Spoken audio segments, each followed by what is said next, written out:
할렐루야. 2025년 1월 10일 금요일 아침입니다. 지난밤도 잘 주무셨나요? 성도들을 찾아가는 말씀, 하루에 한 장씩 읽어가는 묵상 말씀, 새벽 말씀은 창세기 6장입니다. 구원의 방주를 허락하신 하나님, 심판과 구원에 대한 말씀, 오늘 살펴봅니다. 여러분 혹시 이런 뉴스를 본 적 있으신가요?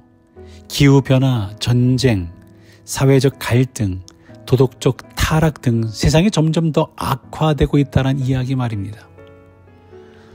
우리는 때론 기후 뉴스, 온난화 현상, 늘어가는 독감, 바이러스, 감염에 대한 이런 뉴스를 보며 이렇게 묻습니다. 도대체 세상에 왜 이렇게 되었을까? 성경은 이런 질문에 대해 답을 줍니다.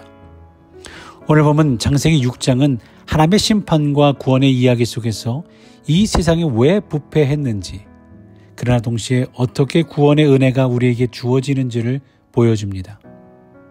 오늘 창세기 6장의 이 말씀 속에서 심판과 구원의 메시지가 어떻게 우리의 삶과 연결되는지 살펴볼 수 있기를 바랍니다. 우선 11절에서 13절까지 하나님께서 홍수 심판의 이유를 세상의 부패라고 말씀을 하죠. 11절에서 13절까지 땅과 행위의 부패에 대한 이야기를 하셔요. 11절 온 땅이 하나님 앞에 부패하여, 12절 하나님이 보신즉 땅이 부패하였으니 모든 혈육 있는 자의 행위가 부패함이었더라. 13절에 내가 그들을 땅과 함께 멸하리라, 부패시키리라. 심판의 원인을 창세기 6장 3절에서는 하나님의 영이 함께 하시지 않는 육신 때문이다 라고 말씀하셨죠. 그리고 5절에서는 죄악으로 인한 것이라고, 그리고 11절에서 13절에 와서는 부패라라고 추가 지적하고 계시는 것을 봅니다.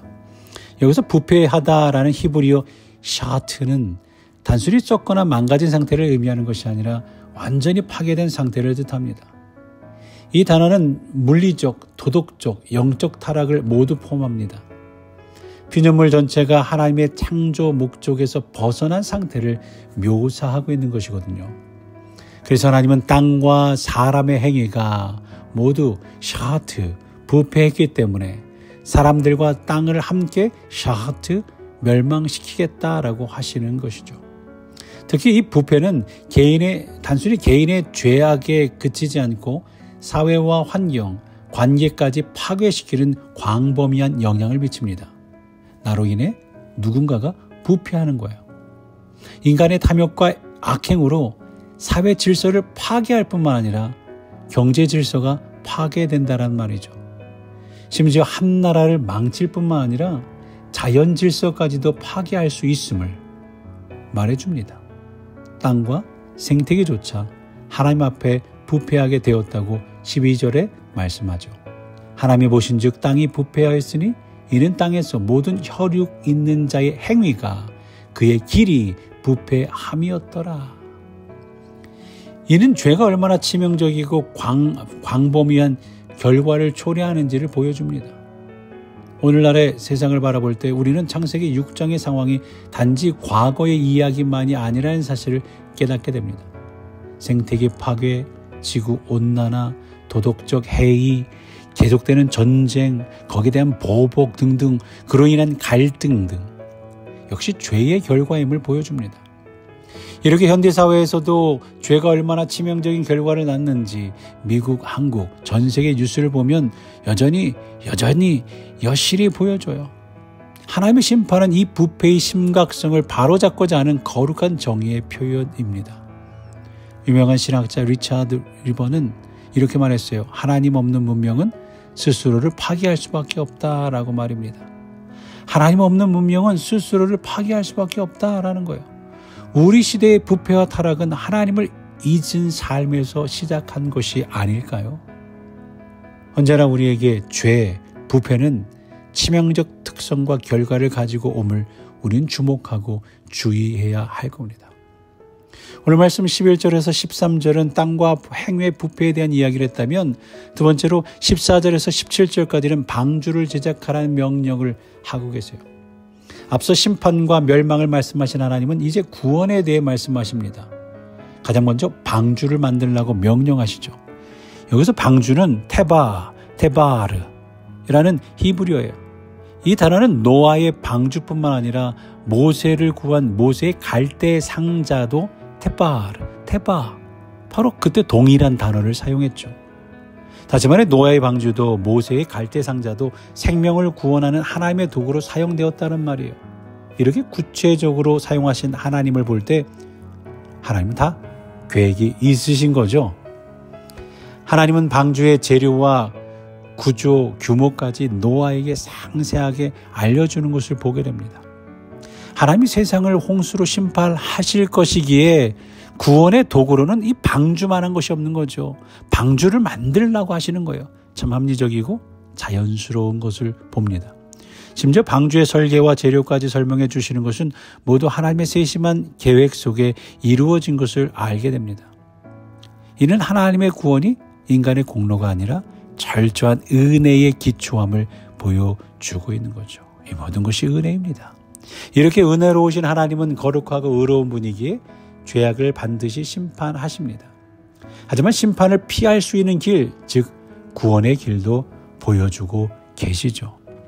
이는 오늘날 우리가 예수님을 통해 구원받는 길이 분명하다는 것을 상징합니다. 구원은 혼란스러운 것이 아니라 철저히 계획되고 준비된 하나님의 길이에요. 우리는 그저 그 길을 따라가면 됩니다. 그러니까 구원은 전적인 하나님의 은혜입니다. 이 은혜가 우리를 살게 하는 줄로 믿습니다. 계속되는 18절에서 22절까지의 말씀은 언약과 생명 보존에 대한 이야기, 노아의 순종과 믿음을 보게 됩니다. 하나님은 노아에게 언약을 말씀하시죠. 약속합니다. 그리고 구원의 길을 열어주셔요. 실질적인 언약 체결은 9장에 기록되어 있고요. 본문에는 언약에 대한 예고만 나오죠. 6장 18절에 그러나 너와는 내가 내 언약을 세우리니, 그 언약은 방주와 함께 구원과 생명 보존의 수단이 됩니다. 그런데 하나님의 언약에 따라 노아도 해야 할 일이 있었어요. 혈육 있는 모든 생물을 각기 암수 한 쌍씩 방주로 데리고 가고 새도 가축도 땅에 기는 모든 것도 둘씩 데리고 가야 했죠. 그리고 방주로 들어가서 먹을 양식을 저축해야 했습니다. 이것은 하나님의 은혜, 언약, 약속에 대해 인간의 믿음이 따라가야 함을 보여줘요. 방주를 허락하셨는데 그 방주를 만들어야 하고, 만들게 하셨는데 그 안에 들어가서 해야 할 일이 있다라는 말이죠. 반면에 더 근원적인 측면에서는 하나님의 은혜, 언약, 약속이 없다면 우리는 구원받을 길이 없다는 것을 깨닫게 됩니다. 그런 점에서 구원은 전적인 하나님의 주권과 은혜로 말미암는 거죠. 또 다른 측면에서 하나님이 십자가에서 죽으시고 부활하심으로 구원에 이르는 길을 열어 놓으셨지만 사람이 끝까지 예수님을 믿지 않는다면 구원을 받을 수 없다라는 거예요.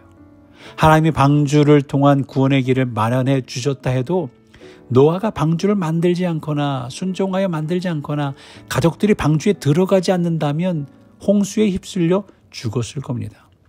심지어 방주에 들어갔을지라도 양식을 저축하라는 하나님의 말씀을 따르지 않았다면, 순종하지 않았다면 홍수가 끝나기 전에 방주에서 굶어 죽었을 겁니다.